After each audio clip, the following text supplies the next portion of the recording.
السلام علیکم۔ امید کرتے ہیں کہ آپ سب خیریت سے ہوں گے۔ ایک خط یا آ لیٹر جسے ہمارے ملک کے پہلے وزیر اعلیٰ یا first prime minister Pandit Jawahar Lal Nehru صاحب نے اپنی دختر یا اپنی عزیز بیٹی اندرا کے نام لکھا۔ خط کچھ اس طرح ہے: سینٹرل جیل نینی الہ آباد 26 اکتوبر سن 1930۔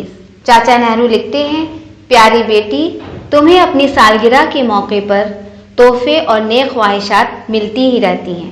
نیک خواہشات کی تو اب بھی کوئی کمی نہیں، لیکن میں نینی جیل سے تمہارے لیے کیا تحفے بھیج سکتا ہوں؟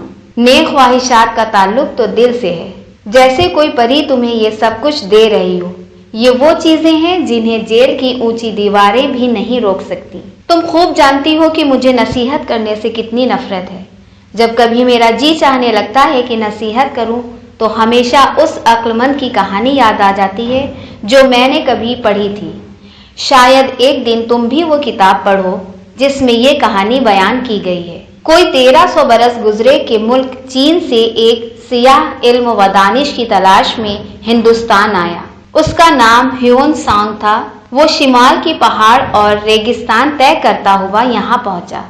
اسے علم کا اتنا شوق تھا کہ راستے میں اس نے سینکڑوں مصیبتیں اٹھائیں اور ہزاروں خطروں کا مقابلہ کیا۔ وہ ہندوستان میں بہت دن رہا، خود سیکھتا تھا اور دوسروں کو سکھاتا تھا۔ اس کا زیادہ تر وقت نالندہ ودیا پیٹھ میں گزرا، جو شہر پاٹلی پتر کے قریب واقع تھی۔ اس شہر کو اب پٹنہ کہتے ہیں۔ ہیون سانگ پڑھ لکھ کر بہت قابل ہو گیا، حتیٰ کہ اس کو فاضل قانون کا خطاب بھی دیا گیا۔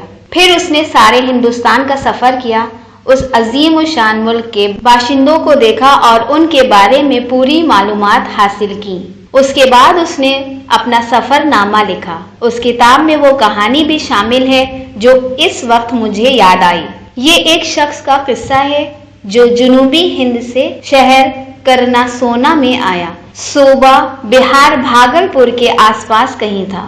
ہیون سانگ نے سفر نامے میں لکھا ہے کہ یہ شخص اپنے پیٹ کے چاروں طرف تانبے کی تختیاں باندھے رہتا تھا۔ وہ سر پر ایک جلتی ہوئی مشال رکھتا تھا، ہاتھ میں ڈنڈے لیے ہوئے اکڑ اکڑ کر چلتا تھا اور اس عجیب و غریب انداز میں بڑی شان سے ادھر ادھر گھومتا پھرتا تھا۔ جب کوئی اس سے پوچھتا کہ آخر آپ نے یہ کیا صورت بنا رکھی ہے تو وہ جواب دیتا کہ میرے اندر بے حساب علم بھرا ہوا ہے، مجھے اندیشہ ہے کہ کہیں میرا پیٹ نہ پھٹ جائے، اس لیے میں نے اپنے پیٹ پر تانبے کی تختیاں باندھ رکھی ہیں۔ چونکہ تم سب لوگ جہالت کے اندھیرے میں رہتے ہو، مجھے تم پر ترس آتا ہے، اس لیے میں ہر وقت اپنے سر پر مشال لیے پھرتا ہوں۔ ہاں تو مجھے ایسا کوئی خطرہ نہیں ہے کہ بہت زیادہ علم و حکمت سے پھٹ جاؤں، اس لیے مجھے اپنے پیٹ پر تانبے کی تختیاں باندھنے کی ضرورت نہیں ہے، اور یہ بھی جانتا ہوں کہ میری عقل میرے پیٹ میں نہیں ہے،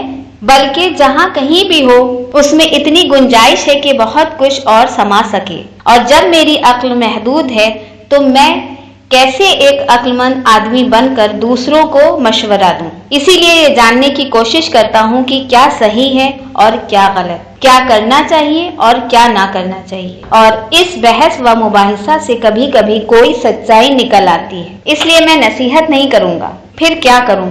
خط باتوں کی جگہ نہیں لے سکتا، کیونکہ یہ ایک طرفہ ہوتا ہے۔ اس لیے میں اگر کوئی بات کہوں اور تم کو وہ نصیحت لگے تو اسے کڑوی گولی سمجھ کر مت نکلو، بس یہ سمجھو کہ میں تم کو مشورہ دے رہا ہوں اور گویا ہم تم آمنے سامنے بیٹھے باتیں کر رہے ہیں۔ میں نے تم کو لمبا سا خط لکھ ڈالا، ابھی بہت سی باتیں باقی ہیں۔ اتنی باتیں اس خط میں کیسے آ سکتی ہیں؟ تم بڑی خوش قسمت ہو کہ اپنے ملک کی آزادی کی جدوجہد کو دیکھ رہی ہو۔ تم اس لحاظ سے بھی خوش قسمت ہو کہ ایک بہت بہادر عورت تمہاری ماں ہے۔ اگر تم کو کبھی کسی بات میں شبہ ہو اور تم کسی پریشانی میں ہو تو تم کو ماں سے بہتر ساتھی نہیں مل سکتا۔ خدا حافظ بیٹی، میری دعا ہے کہ ایک دن بہادر سپاہی بنو اور ہندوستان کی خدمت کرو۔ محبت اور نیک خواہشات کے ساتھ، جواہر لال نہرو۔ تو بچوں، آج ہم لوگوں نے چاچا نہرو کا خط پڑھا جس کے ذریعے انہوں نے اپنی بیٹی کو کچھ ضروری باتیں لکھی تھی۔ آج کی کلاس یہیں پر ختم کرتے ہیں۔ نیکسٹ کلاس میں ایک نئے چیپٹر کے ساتھ ہم پھر حاضر ہوں گے۔ تب تک آپ سبھی اپنا خیال رکھیے گا۔